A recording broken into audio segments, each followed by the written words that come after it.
আসসালামু আলাইকুম সবাইকে। যারা আমার ভিডিওটি দেখছেন সবাইকে অনেক অনেক ধন্যবাদ ভিডিওটিতে ক্লিক করার জন্য। আমার ইউটিউব চ্যানেলটি শুরু করার প্রধান উদ্দেশ্য হচ্ছে আমার মতো যে সকল স্টুডেন্টরা যাদের কারো কাছ থেকে কোনো হেল্পলাইন, গাইডলাইন পাওয়ার কোনো সুযোগ থাকে না তাদেরকে হেল্প করা। পাশাপাশি যারা দেশের বাইরে বিশেষ করে ইউএসএতে অথবা ইউরোপে পড়াশোনার জন্য আসতে চান তাদেরকে যথেষ্ট পরিমাণে গাইডলাইন দেওয়ার চেষ্টা করাটাই হচ্ছে আমার চ্যানেলের মূল উদ্দেশ্য। অবশ্যই আপনারা যদি আমার পাশে থাকেন এবং আমি যদি সেরকম ধৈর্য নিতে পারি তাহলে অবশ্যই আমি একটা সঠিক গাইডলাইন আপনাদেরকে দিতে পারবো। যারা এই ভিডিওটি দেখবেন তাদেরকে দিতে পারবো। এমনকি আমার ভিডিওটি আমার অনেক বন্ধু আছে, বান্ধব আছে, ছোট ভাই আছে, ছোট বোন আছে, তাদেরও অনেক উপকারে আসতে পারে যারা আমার পরিচিত। তো আর কথা না বাড়িয়ে আমরা আজকে নতুন একটা বিষয় নিয়ে কথাবার্তা বলি, যেগুলো হয়তো অনেকের কাছে নতুন থাকবে না, অনেকের কাছে অনেকে ধারণা করতে পারে বা অনেকে ধারণা থাকতে পারে ইউএস ভিসা সম্পর্কে। তো আসলে আগে পরিচিত হয়ে নেওয়া যাক আমি কি করি। আমি বর্তমানে ইউএসএতে F1 স্টুডেন্ট ভিসায় আছি। আমি আসছি যে বেশি দিন হয়নি। আমার আসার পর থেকেই হচ্ছে আমার প্রধান টার্গেটই হচ্ছে কিভাবে আমি আম আমার বাংলাদেশের যে স্টুডেন্টরা আছে, যে ভাইয়েরা আছে, বোনেরা আছে যারা প্রচুর গাইডলাইনের অভাবে প্রচুর কনফিউশনে ভোগে, তাদের জন্য কিছু একটা করা, যেটা হচ্ছে আমার প্রথম এবং প্রধান উদ্দেশ্য।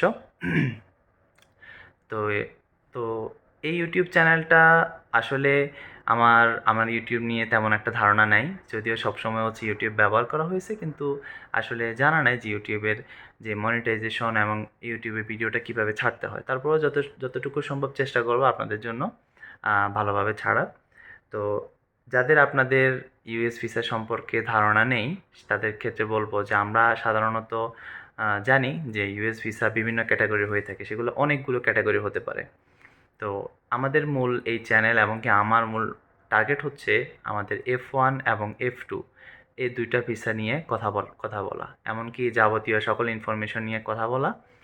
আর পাশাপাশি আমার যখনই যে ইনফরমেশনগুলো আমি জানতে পারবো, নতুন কোনো ইনফরমেশন, পাশাপাশি ভিসা কোনো আপডেট হলে, ভিসার কোনো রিকোয়ারমেন্ট আপডেট হলে সেটাও অবশ্যই আপনাদেরকে জানানোর চেষ্টা করব।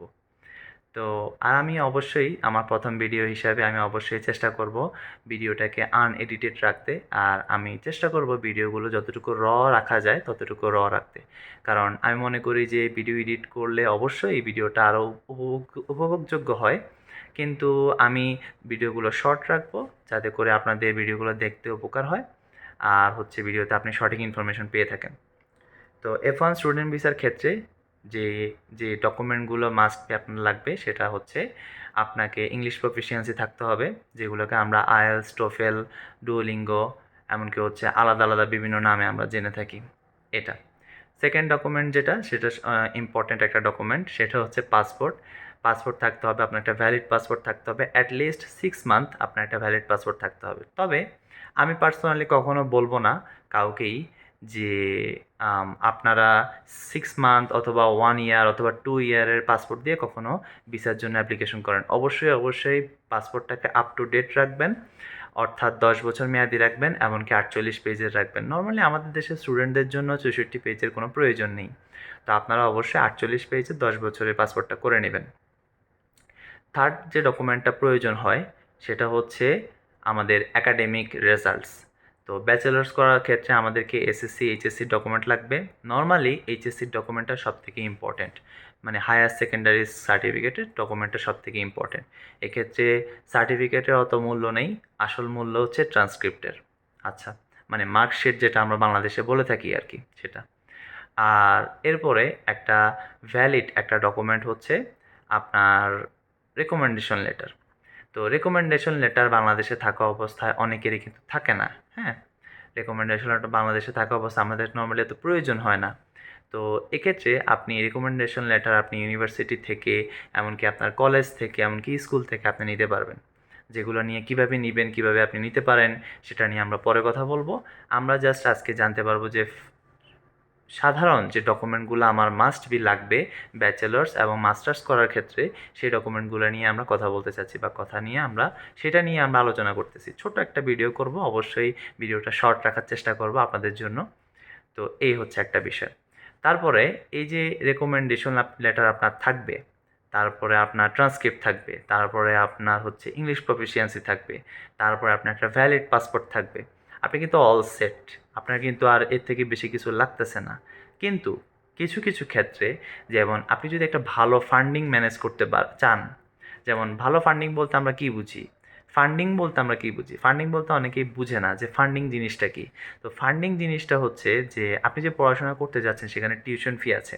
তো ওই টিউশন ফিটা আপনার কি পরিমাণ, কোথাও টিউশন ফি $10,000 হতে পারে বাৎসরিক, কোথাও আপনার $15,000 হতে পারে, কোথাও 5,000 হতে পারে, কোথাও 20,000 হতে পারে, বা আরও বেশিও হতে পারে।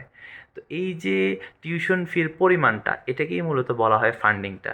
বা আপনি কত পার্সেন্ট স্কলারশিপ পাচ্ছেন, কী পরিমাণ স্কলারশিপ পাচ্ছেন। নর্মালি আমরা জানি স্কলারশিপ মানে হচ্ছে উপবৃত্তি। উপবৃত্তি আপনি কী পরিমাণ পাচ্ছেন, এটা আপনার জন্য অনেক গুরুত্বপূর্ণ। তো ফান্ডিং যদি আপনি ভালো পেতে চান তাহলে অবশ্যই অবশ্যই আপনার সিজিপিএ ভালো হতে হবে, আপনার জিপিএ ভালো হতে হবে। এসএসসি বলেন, এইচএসসি বলেন, এমনকি আপনার ব্যাচেলর বলেন, আপনার জিপিএ ভালো হতে হবে। রাইট নাও দেন অ্যানাদার পয়েন্ট, যে আপনি আপনার সব পয়েন্ট ভালো, এসএসসিও ভালো, এইচএসসিও ভালো, 5 দুটোতেই আপনি A+ পেলেন। তো এরপরে কি দরকার হতে পারে? দরকার নেই, বাট ইম্পর্ট্যান্ট এরকম একটা জিনিস আছে, সেটা হচ্ছে স্যাট। স্যাট হচ্ছে এমন একটা এক্সামিনেশন যেটা normally math related, math based, যেটা স্যাটে যদি আপনার একটা ভালো মার্কস থাকে আপনি কিন্তু অনেকটাই গ্যারান্টিড যে একটা ভালো ফান্ডিং আপনি পাবেন। আমরা স্যাট নিয়ে বিস্তারিত আরও জানবো, আমরা আইএলস নিয়ে বিস্তারিত আরও জানবো। আমার আইএলসের স্কোর ছিল 7 আমি আসার সময়। তো আমার ইউনিভার্সিটি যেটা, আমার ইউনিভার্সিটির নাম সাউদার্ন ইউথ ইউনিভার্সিটি। তো আমার ইউনিভার্সিটিতে 6 হচ্ছে অ্যাভারেজ, ব্যাচেলরের জন্য 6.5 লাগে হচ্ছে মাস্টার্সের জন্য। তো আমার 7 এনাফ ছিল। তো আমরা ওই বিষয়গুলো নিয়েও এই চ্যানেলে কথা বলার চেষ্টা করব। আর আমি আসলে কখনো কারো ইউটিউব চ্যানেলের ভিডিও দেখে কখনো মোটিভেশন পাইনি ভিডিও ছাড়ার। কিন্তু আমি এই জিনিসটা মোটিভেশন পেলাম যে আমি যখনই ইউটিউবে ভিডিও দেখতে যাচ্ছি, সবাই হচ্ছে ইনফরমেশন দিচ্ছে, হ্যাঁ, কিন্তু ইনফরমেশনগুলো তারা গুছিয়েও দিচ্ছে। কিন্তু যে একটা সোর্স আছে, যেমন সবাই বলতেছে আপনি রিকমেন্ডেশন লেটার নিবেন, বাট কোথা থেকে নিব, কিভাবে নিব, রিকমেন্ডেশন লেটারে কী থাকবে, কী লেখা থাকবে, বা এটা যদি আপনি কোথাও কোনোভাবে ম্যানেজ করতে না পারেন তাহলে কি করবেন, এই জিনিসগুলো কিন্তু কেউ বিস্তারিত বলতেছে না। এমনকি আপনি যখন আইএলস করতে চাচ্ছেন, তারপর আইএলসের গাইডলাইনগুলোও কিন্তু তারা সঠিকভাবে দিচ্ছে না, বিশেষ করে বাংলাদেশিরা। ইংরেজরা দিচ্ছে, ইংরেজরা কিন্তু খুবই ভালো আইএলসের বিভিন্ন ভিডিও ছাড়ছে, কিন্তু বাংলাদেশিরা ছাড়ছে না। এই জিনিসগুলো নিয়েই হচ্ছে আমার ভিডিওটা বানানোর চেষ্টা। অবশ্যই আমার কথা যদি আপনারা বুঝতে না পারেন অবশ্যই আমাকে কমেন্ট করে জানাবেন, আমি আপনাদেরকে বোঝানোর চেষ্টা করব। আর এখন থেকে চেষ্টা করব যে প্রতিদিন হোক অথবা কন্টিনিউয়াসলি হোক আপনাদের জন্য ভিডিও দেওয়া। জাস্ট এই ভিডিওটা তৈরি করা হচ্ছে এটার জন্য, যাতে করে হচ্ছে আপনাদের ইন্ট্রোডাকশন থাকে, আমার ইউটিউব চ্যানেলটা একটা ইন্ট্রোডাকশন থাকে। আমি নেক্সট ভিডিও থেকে আপনাদের জন্য আরও সুন্দর করে প্রত্যেকটা স্টেপ বাই স্টেপ কথা বলার চেষ্টা করব, এমনকি ইউএস F1 ভিসা কীভাবে আপনি অ্যাপ্লিকেশন করবেন নিজে নিজে কোনো এজেন্সির কাছে যাওয়া ছাড়া, সেটাও আমি স্টেপ বাই স্টেপ আপনাদেরকে বলার চেষ্টা করব। ধন্যবাদ।